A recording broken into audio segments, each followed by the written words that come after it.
रहमान रहीम। अस्सलाम वालेकुम। कैसे हैं आप लोग? ठीक ठाक हैं? हमारी दुआ है अल्लाह पाक आपको हमेशा खुश रखे, हंसता मुस्कुराता रखे।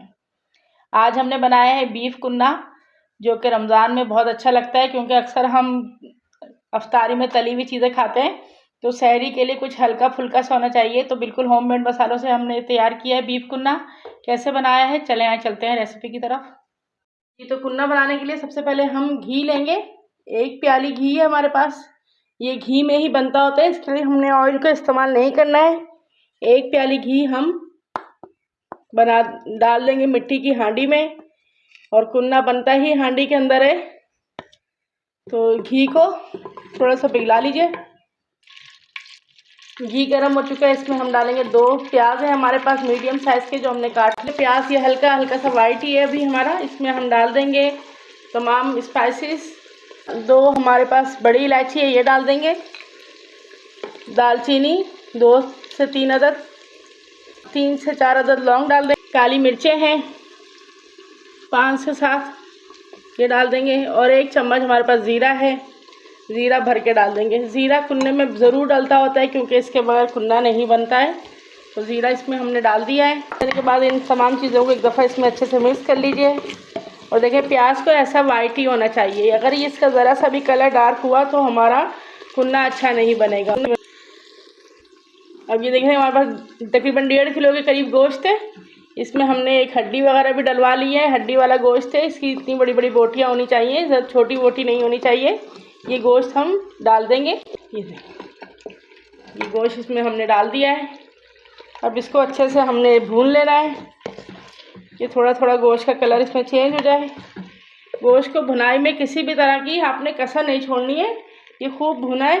जितना ज़्यादा भुनेगा हमारा कुन्ना उतना ही ज़्यादा टेस्टी बनेगा। तमाम स्पाइसेस ऐड करेंगे और जो मसाले इसमें हमने डालने हैं वो सब डालेंगे।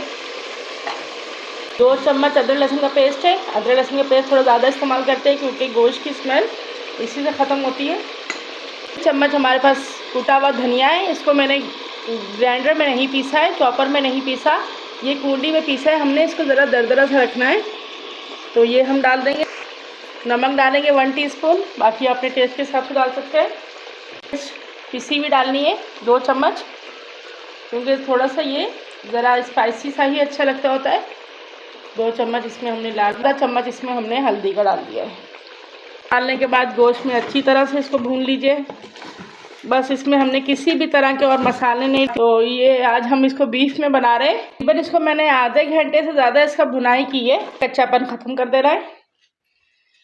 अब इसमें हम डालेंगे तकरीबन 2 लीटर पानी डालूँगी मैं, क्योंकि ये बीफ है। अगर आप मटन में बना रहे हैं तो आप पानी की क्वांटिटी को थोड़ा सा कम कर सकते हैं।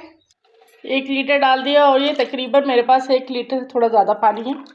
ये इसमें हम डाल देंगे। एक दफ़ा गोश्त को अच्छे से हिला देंगे। देखिए मैंने ये इसी के ढक्कन है मेरे पास, इसको ढक दिया है। अब इसके चारों तरफ हम लगा देंगे आटा। अगर आप आटा आपके पास एल्युमिनियम की शीट है तो आप वो भी लगा सकते हैं। ये बस हमारा भाप में पकेगा, तो इसको हमने अच्छे से आटे से कवर कर देना है। लेकिन बस ये ख्याल रहे कि आपका हाथ ना जले। जी तो देख सकते हैं ये आटा हमने इस पर लगा दिया है। अब इसको तकरीबन हम 40 से 50 मिनट के लिए हल्की आंच पे पकाएंगे।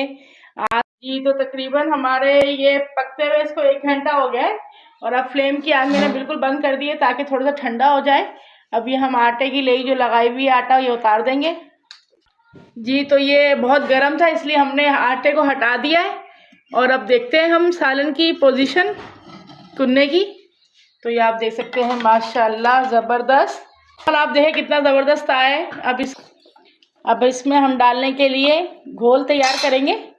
कुन्ने को थोड़ा गाढ़ा करने के लिए हमने 1 प्याली हमारे पास दही है, क्योंकि इसमें हमने किसी भी तरह का टमाटर वगैरह का इस्तेमाल नहीं किया है। ये दही हम 1 प्याली जो है एक बड़े बाउल में डाल देंगे। इसको अच्छे से थोड़ा फेंट लीजिए।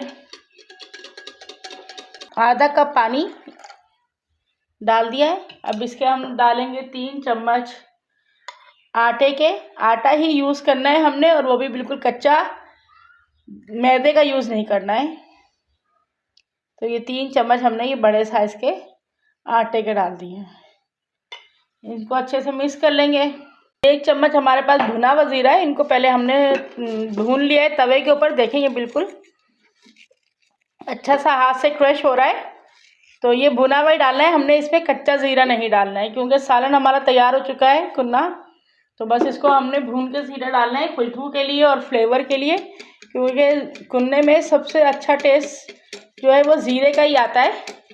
तो ये देखिए बिल्कुल तैयार हो चुका है। अब इसको हम डालते हैं सालन में।